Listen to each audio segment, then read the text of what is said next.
এই বছর কালসর দেখা মা বছরে বানছিল না, আর আমি এখন বৈশাখ মাসে যাওয়ার পরে আমার লাগে একটু হইলেও লাড়ু বানতেছে। আর আমি এখন বুঝতেই পারতাছি না লাড়ুটা কার লাগে বানতেছে। মা তো জানে আমি লাড়ু খাইতে পছন্দ করি না, যেহেতু আদর কইরা লাড়ুটা বানতাছে তো একটু হইলেও মুখে তুলতে লাগবো, নাহলে তো খারাপ দেখা যায়। লাড়ু খাইতে খাইতে হঠাৎ ঘরের পিছনে এই গাছের উপরে নজর পড়ছে। ওইদিকে দেখি কাকিও ডাকতেছে, আয় আম্মাকা মাখতেছি, তাড়াতাড়ি খাইলে আয়। কিন্তু আমিও তাড়াতাড়ি গেছি কাকির ডাকে সারা দিবের লাগিয়া যাইয়া দেখি বিশাল আয়োজন। মা গো, আম্মাকে হইছে ওই বাড়ির এক কোনায় পইরা রইছে, আর আমরা খাওয়ান হইছে 5 জন। যাই হোক মজা কইরা তো একবার খাইলাম। খাইয়া দেয়া শ্বশুরা জামাই সুদ্ধা নামছে পুকুর পাড়ে গিয়া ওইখানে অনেক মাছ টাছ তুললা আনলো। এখন মা বইয়া বইয়া কাটতেছে। মা কইতেছে একটু সালি তুললা আন, তো সালি তুললা আনলাম। মা দেখি একদম আয়েস কইরা বইয়া ভালা মতন 1 ঘন্টা ধরে এই মাছটি কাটছে। আমিও মার লগে বইয়া বইয়া গল্প করতেছি। হঠাৎ কইরা ফসে এই নারকেল গাছের উপরে ছোকজন ফসে ডাবের জল তো খাওয়ানে লাগবো।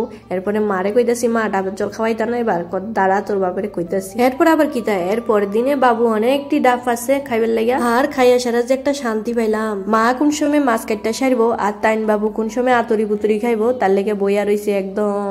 মিনি